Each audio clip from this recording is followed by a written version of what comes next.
خوش آمدین. دوباره خوش آمدین به یکی از برنامه آموزشی. انسان به حیث اشرف مخلوقات باید وجود و موجودیت خداوند را در خود چه کنه، در وجود خود چه کنه، حس کنه.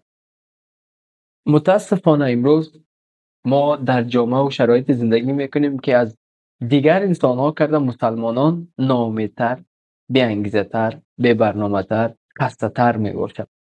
و به چی دلیل اینا دارای خستگی و ناامیدی و بی‌انگیزگی مبتلا شده و مواجه شده؟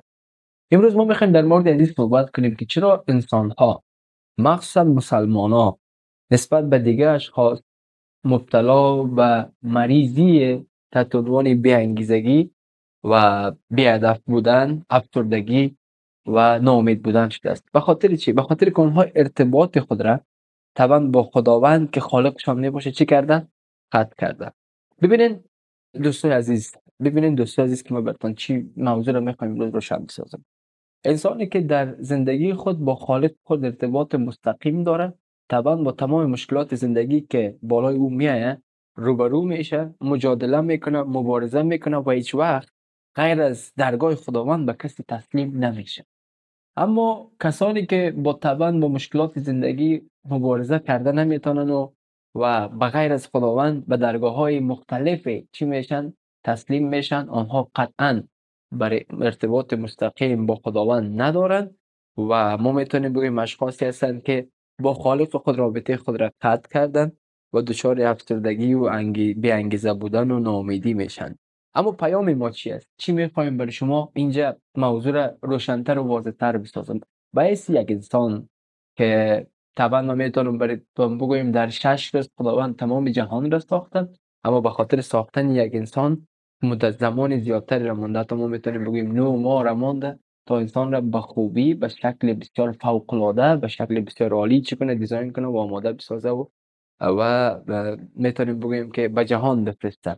طبعا بالای انسان زیادتر تلاش کرده، زحمت کشیده و طبعا انتظارش هم از انسان زیادتر میباشه و به این دلیل صحبت ما است، هدف ما است که در تمام سختی های زندگی، در تمام مشکلات زندگی، در تمام شکست های زندگی ما باید بازم دوباره فقط به یک درگاه سجده کنیم و از یک درگاه کمک بخوایم و فقط واضح به صورت واضح در آیه آورده یا که نعبد و یا که نستعین.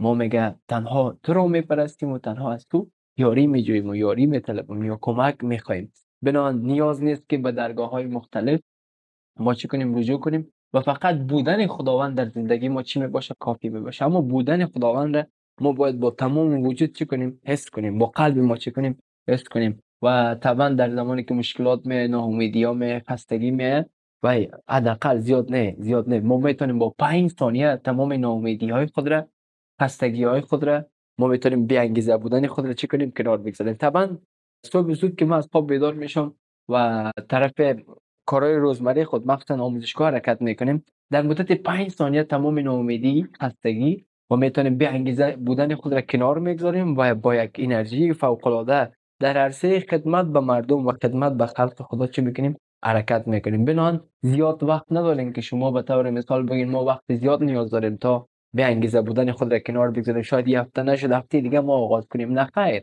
شما فقط در 5 ثانیه اگر فکر و تفکر و احساس عمیق در مورد بودن خداوند در وجودتان چی کنین؟ حس کنین. طبعا شما از بی انگیزه بودن، از ناامید بودن و میتونیم از بگویم بی برنامه بودن چی میکنین؟ به در میایین. بنان آخرین صحبت من است که وجود خداوند را در وجود خود حس کنین، در کنار خود حس کنین. کسی است که همیشه در کنار شما بوده، حمایت کرده، در سخت‌ترین شرایط در کنارتان بوده.